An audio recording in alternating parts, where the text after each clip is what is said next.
शाळेची भूमिका पाहिली, पालकांची भूमिका पाहिली, विद्यार्थ्यांचा विकास होण्यासाठी आता शिक्षकाची भूमिका आपण करावी. शिक्षकाची नेमकी काय भूमिका असावी की विद्यार्थ्यांचा विकास हा सर्वांगीणपणे झाला पाहिजे. म्हणजे त्याच्यातले विविध गुण वगैरे वगैरे सगळंच समोर आलं पाहिजे. त्याला कळलं पाहिजे स्वतःला की मी काय करू शकतो, माझ्या क्षमता काय आणि माझा स्वतःचा विकास कसा करू शकतो हे शिक्षकांनी प्रथम सांगितलं पाहिजे. त्याचे आपण आज मुद्दे बघणार आहेत.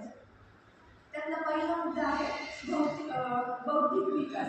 आता बौद्धिक विकास म्हणजे त्याची विचारशक्ती जी आहे त्याच्यावर थोडासा ताण पडण्यासाठी, ताण म्हणजे त्याने त्या पद्धतीने विचार करावा यासाठी त्याला आपण प्रश्न विचारू शकतो, चर्चासत्र वगैरे किंवा विविध प्रकल्प देऊ शकतो की जेणेकरून विद्यार्थी विचारशक्तीने त्याच्या विचारशक्तीने विचारपूर्वक तो प्रकल्प लिहिईल किंवा आपल्या प्रश्न उत्तरांमध्ये सहभागी होईल किंवा त्याच्या सर्वांगीण म्हणजे अनुभवातून वगैरे आपले विचार तो त्या ह्याच्यात मांडले. अशा पद्धतीने बौद्धिक विकास आपण त्याचा साधू शकतो.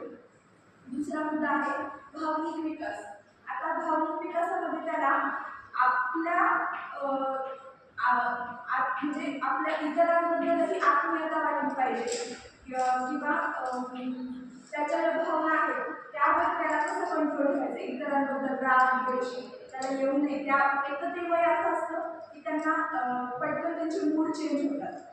एखाद्याबद्दल राग येतो, एखाद्याबद्दल चांगलं वाटतं, पण ते त्याच्यावर त्यांनी कंट्रोल ठेवावं. यासाठी आपण काही गोष्टी वर्गातही घेणं आवश्यक आहे, त्याबद्दल त्यांना समजून सांगणं आवश्यक आहे. तिसरा मुद्दा आहे त्याचा सामाजिक विकास. आता सामाजिक विकास म्हणजे त्याला त्याच्या जबाबदाऱ्या कळल्या पाहिजे किंवा आपण काय करावं काय नाही. मग यासाठी त्यांचं टीमवर्क घेता येईल. काही मुद्द्यांवर गटचर्चा किंवा एकमेकाला सहकार्य कसं करावं, काय करावं. त्यानंतर समाजातील आपले आपण समाजामध्ये आपण कसं वागायला पाहिजे, काही नियम आपण सांगू शकतो. जसं आपण धडे कविता वगैरे वर्गात घेतो त्याद्वारे त्यांना आपण त्याची मूल्ये आपण सांगू शकतो. त्यानंतर एक चौथा मुद्दा आहे नैतिक व चारित्र्य विकास. तर यामध्ये त्यांना नैतिक मूल्य सांगणं गरजेचे आहे. नैतिक मूल्यांमध्ये समजा सत्यता, चुकीची ओळख किंवा आपण नम्र राहायला पाहिजे किंवा आपल्या कोणत्या जबाबदारी आहे, योग्य अयोग्य याची निवड त्यांना करता आली पाहिजे. त्यानंतर स्वतःचं चारित्र्य कसं ठेवावं हे सुद्धा आपण त्यांना त्याच्यात सांगू शकतो किंवा त्याचे मुद्दे त्यांना आपल्या धड्याद्वारे किंवा कंटेंटद्वारे शिकवू शकतो. त्यानंतर पाचवा मुद्दा आहे शारीरिक विकास. आता त्या बऱ्याच वेळेस मुलांमध्ये आपल्याला हे दिसतं म्हणजे हे खरं शिक्षकाची एक भूमिका असावी की मुलांमध्ये आता काय बदल होत आहे आणि वेळोवेळी त्यांना जाणीव करून देणे ही एक आवश्यक मुद्दा आहे. म्हणजे मुलींमध्ये होणारा बदल आणि मुलांमध्ये होणारा बदल हा वेळोवेळी वर्गात थोडा का होईना त्यांना समजून सांगितलंच पाहिजे. जेणेकरून त्यांना एक लक्षात येतं की आता आपण स्त्रीत्वाकडे झुकत आहोत किंवा पुरुषत्वाकडे झुकत आहोत, त्यांना समजलं पाहिजे. व तसंच शारीरिक विकासामध्ये ते स्वतः निरोगी राहतील, त्यांच्या शरीराची वाढ कशी होत आहे त्यासाठी त्यांना चांगली होण्यासाठी वाढ चांगली होण्यासाठी काय करायला पाहिजे, योग्य आहार व्यायाम वगैरे याची पण आपण त्यांना सांगू शकतो. त्यानंतरचा मुद्दा आहे सर्जनशील व सांस्कृतिक विकास. त्यांच्या स्वतःमध्ये कोणते गुण आहेत, एखाद्यामध्ये गायन असेल, गायन असेल, चित्रकला आवडत असेल, नृत्य असेल किंवा अजून इतरही बऱ्याच कला आहेत, पण त्या त्यांना ओळखता आल्या पाहिजे. जर त्यांना त्यांच्या योग्य वेळेत जर त्यांना त्या ओळखताच आल्या नाही तर ते त्याचा विकास साधू शकणार नाही. त्यामुळे त्यांना त्या कला वगैरे ओळखता आल्या पाहिजे. त्यासाठी पण आपण वर्गात त्यांना त्याचं थोडंसं सांगू शकतो माहिती. त्यामुळे त्यानंतर व्यक्तिमत्व विकास. तर स्वतःचं व्यक्तिमत्व हे अजून चांगलं कसं करता येईल, त्यामध्ये कोणत्या गुणांचा आपण इन्क्लूड करू शकतो, त्यासाठी काय करता येईल हे त्यांना आपण वर्गात सांगणं गरजेचं आहे. त्यानंतरचा मुद्दा आहे जीवन कौशल्य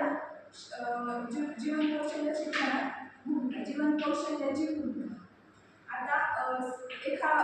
जीवनात येणाऱ्या समस्या सोडवणे किंवा संवाद कौशल्य, इतरांना सहकार्य करणे किंवा आपण तणावमुक्त कसे जगावे किंवा आपली निर्णय क्षमता ही चांगली व्हावी यासाठी पण आपण त्यांना वर्गामध्ये थोडंसं सांगू शकतो. किंवा जीवनात येणाऱ्या आव्हानांना संकटांना कसं सामोरे जावं हे पण आपण त्यांना काही अनुभवांचे दाखले देऊन हे सांगू शकतो. त्यानंतर पर्यावरण व नागरिकत्व विकास.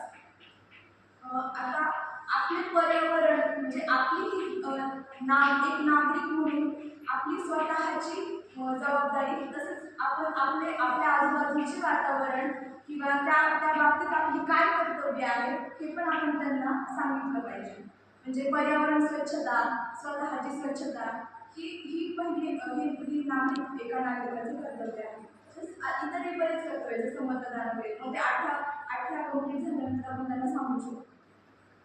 त्यानंतर आधुनिक शिक्षण पद्धतीचा वापर.